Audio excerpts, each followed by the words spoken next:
Government کے وزراء کا کام گورنمنٹ کرنا ہوتا ہے، وزیر اعلیٰ کا کام لوگوں کی خدمت کرنا ہے، نہ کہ وہ احتجاج، لڑائی اور جھگڑے کی طرف جائے اور اس کا چیف سیکرٹری اور سیکرٹریز مال بنا رہے ہوں اور ایکچولی وہ خود بھی مال بنا رہا ہو. تو اب لوگوں کو یہ آئیڈیا ہو گیا ہے کہ 13 سال میں ان کے ساتھ کیا کچھ ہو چکا ہے، اور وہ ہم نے دیکھا کہ سوالات بھی وہاں پر ہو رہے ہیں سہیل آفریدی سے. ایک اور سوال میں آپ سے کروں گی، اور وہ یہ کہ سہیل آفریدی اور وزیر اعظم پاکستان کی ایک ملاقات ہوئی تھی اور اس میں سہیل آفریدی نے کہا تھا کہ ہم نے تو کسی سیاست کے اوپر کوئی بات نہیں کی. اس طرح کی ایک اور ملاقات کی گونج بھی ہم سن رہے ہیں اور کہا جا رہا ہے سہیل آفریدی کی طرف سے کہ کوئی برف پگھل سکتی ہے. آپ سمجھتے ہیں کہ کوئی برف پگھلے گی اور پاکستان تحریک انصاف جو کہ اڈیالہ جیل سے اپنے بانی کو نکالنے کی بات کر رہے ہیں اس میں بھی کوئی برف پگھلے گی یا پھر مشکل ہی نظر آتا ہے؟ دیکھیں ان کا اس پارٹی کا ایجنڈا ہے یہی کہ ون مین پارٹی ہے، یہ بندہ ہے تو پارٹی ہے، اور نہ اس بندے نے پارٹی بننے دی ہے، نہ اس نے کوئی اور لیڈرشپ تیار کی، نہ کوئی مفاہمت کا راستہ اس کے لیے اڈاپٹیبل تھا، نہ اس نے کوئی ایسا زاویہ پسند کیا جس پہ وہ لوگ جو بھلائی چاہتے ہوں وہ اس کے ساتھ چل سکیں.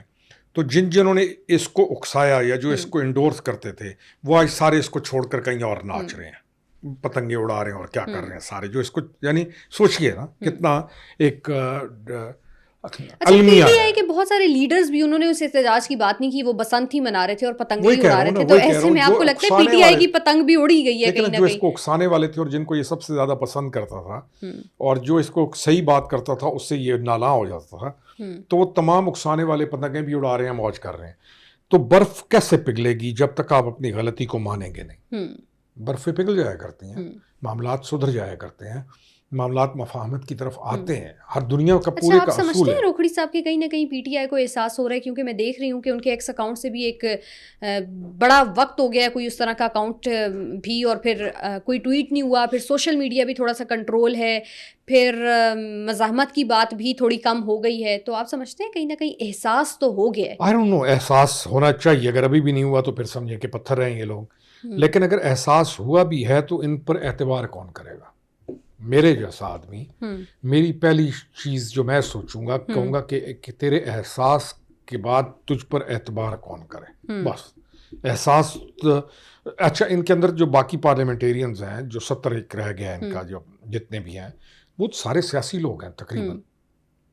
وہ کیا سیاسی لوگ یہ چاہتے ہیں کہ ان کا یہ حال ہو؟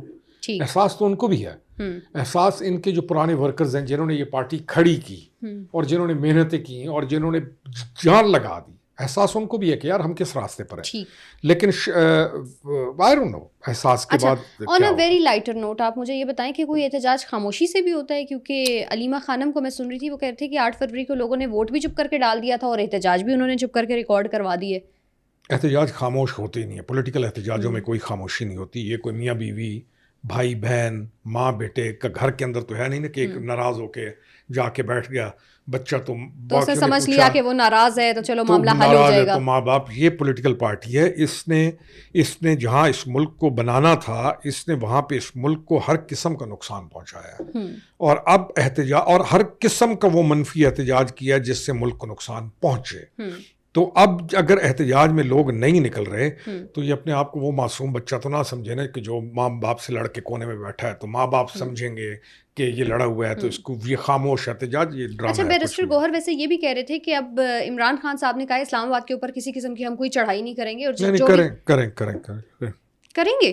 میں وہی کہہ رہا ہوں نا کہ آپ نے تو کی نا. یعنی مجھے ایک بات، یہ بات بتاؤ کہ آپ نے ہر کام کر لیا اور اچانک آپ مجھے کہیں کہ میں آئندہ یہ کام نہیں کروں گی، تو میں کہوں گا اریج، تو اس سے حاصل نہیں ہوا نا. اریج کل تک تو تم نے کون سا وہ پتھر ہے یا کون سا وہ جو فائر ہے نہیں کیا. آپ کو کیوں کہ یعنی کوئی بھی ہو جو.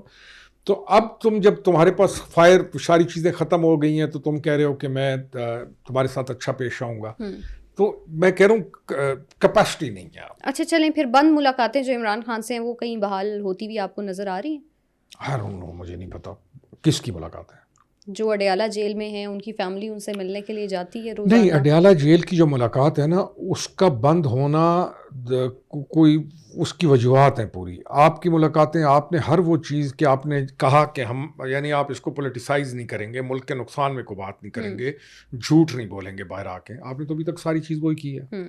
تو اب کون کرے اعتبار تیرے وعدوں پہ؟ نہیں، وہ طارق فضل چودھری صاحب تو کہتے ہیں 8 فروری تک ملاقات بند ہے، 8 فروری کے بعد ملاقات ہو جائے گی. طارق صاحب شاید بہتر بتا سکیں اس معاملے میں، لیکن یہ چازی چیزیں ابھی تک تو. اچھا، پی ٹی آئی کے لیے پھر آپشنز کیا موجود ہیں؟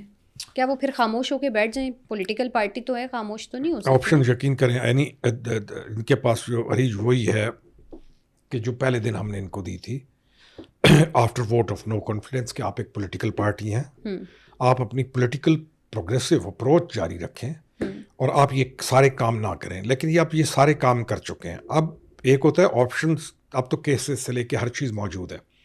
تو کیا یہ اپنی تمام غلطیوں کا ادراک ہے ان کو، اور یہ مانیں گے کہ ہم نے یہ غلطیاں کی ہیں، اور ان غلطیاں کے ماننے کے بعد ڈکلیئر کریں گے کہ ہمارے سے یہ غلطی ہوئی ہے، اور پھر اس کے بعد محاسبہ کرتے ہوئے آگے بڑھیں گے؟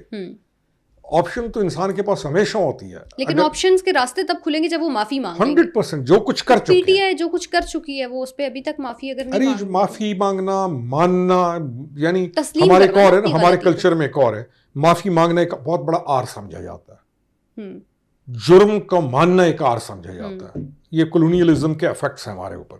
بدماشی کو سراہا جاتا ہے، معافی مانگنے کو کمزوری سمجھا جاتا ہے، جبکہ پاؤں میں ویسے گرے پڑے ہوں گے، لیکن بہرحال ہمارے بڑے سارے ڈی این اے کے مسائل بھی ہیں. ٹھیک، بس آخری آپ سے ایک ٹیک میں چاہوں گی. ایک اور دہشت گردی کا حملہ ہوا اسلام آباد کے اندر، اور اس سے پہلے G11 کے اندر کچہری کے باہر ایک دہشت گردی کا حملہ ہوا تھا، اور پھر مساجد میں اور امام بارگاہوں میں اس طرح کے دہشت گردانہ حملوں کا واپس آنا. آپ اس کو کیسے دیکھتے ہیں؟ ویسے آج تو DGI/SPR نے ایک بڑی اہم پریس کانفرنس بھی کرنی ہے، لیکن روکھڑی صاحب سوال یہ ہے کہ اب ہمارے پاس وے فارورڈ کیا ہے؟ اس دہشت گردی کو ہم نے کیسے کنٹرول کرنا ہے؟ ایک طرف انٹیلیجنس بیسڈ آپریشنز ہو رہے ہیں اور دوسری طرف یہ حملے ہو رہے ہیں. دیکھیں نا، ارے ہم ہمیشہ کہتے آئے ہیں کہ دہشت گردی کا یہ جو وائرس ہے، یہ جو ناسور ہے، یہ اس قدر پھیل چکا ہے، ڈیپلی روٹڈ ہے، کہ آپ کو اس کا ونس اینڈ فار آل علاج کرنا پڑے گا.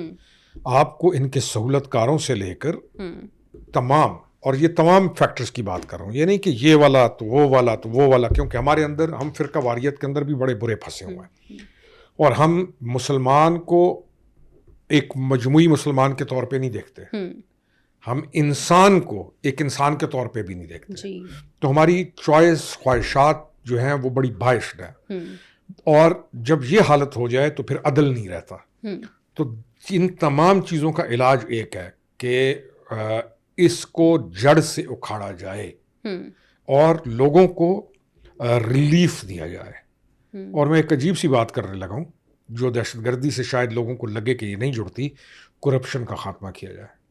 کرپشن کے وائرس کو جب تک آپ نہیں روکیں گے، پبلک آف پاکستان کو جب تک ان کی سیفٹی نہیں ملے گی، تو ان چیزوں کا فائدہ اٹھا کر بہت سارے عوامل بہت ساری چیزیں کریں گے. اچھا روکھڑی صاحب، لوگوں کو ریلیف دیا جائے، اس سے آپ کی کیا مراد ہے کرپشن جب ہم ختم، ٹیررزم کے کانٹیکسٹ میں بات کرتے ہیں؟ دیکھیں نا، لوگوں کے رائٹس ہیں، لوگوں کو آپ جب ریلیف دیں گے تو لوگوں کے جو پیسہ لوگوں کے لیے آپ نے مختص کیا ہے، جب آپ لوگوں پر لگائیں گے تو لوگ آپ سے محبت کریں گے، لوگ اسٹیٹ کے ساتھ جڑ کر رہیں گے. اب جب اسٹیٹ کے ساتھ لوگ جڑے ہوئے ہوں گے اور کوئی بندہ کہیں پر بھی کوئی کام کر رہا ہوگا نا، تو وہ تمام طبقہ اس کام کرنے والے کو روکے گا، روک نہیں سکے گا تو اطلاع کرے گا، کیونکہ وہ اسٹیک ہولڈر ہے.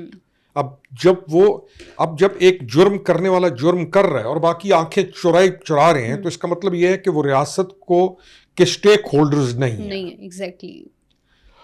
بہت بڑے بڑے لوگ جنہوں نے اس ملک سے بہت بڑا کچھ کمایا، وہ بھی اس ملک کے اسٹیک ہولڈر نہیں ہیں. بچے بیویوں کو لے کے اس ملک سے مال کما کے باہر نہیں بھاگ گئے. اسٹیک ہولڈر کون ہوتا ہے؟ کہ آپ کا یہ کمرہ میں آؤں، مجھے اگر اس ادارے کے پاس میں آتا ہوں، مجھے اس کا احساس ہے صرف آنے کا، میں کہوں گا یہ چیز کیوں خراب پڑی ہے، ٹھیک کر دو. اگر میں کہوں آگ چھوڑو یار، تو یہ ہوتی ہے بے حسی. تو جب لوگوں کو اسٹیٹ کے ساتھ لوگ جڑے ہوئے نہیں ہوں گے، تو پھر جب دہشت گردی کر رہے ہوں گے، چور جب چوری کر رہا ہوگا، کوئی نقصان پہنچا رہا ہوگا، تو کہیں گے ہمیں کیا. ٹھیک، لوگوں کا ریاست کے ساتھ جڑنا بہت زیادہ ضروری ہے. ٹھیک، بہت شکریہ روکھڑی صاحب ہمارے ساتھ موجود تھے. آپ سے ملاقات ہوتی ہے نیکسٹ پوڈ کاسٹ میں. اللہ حافظ.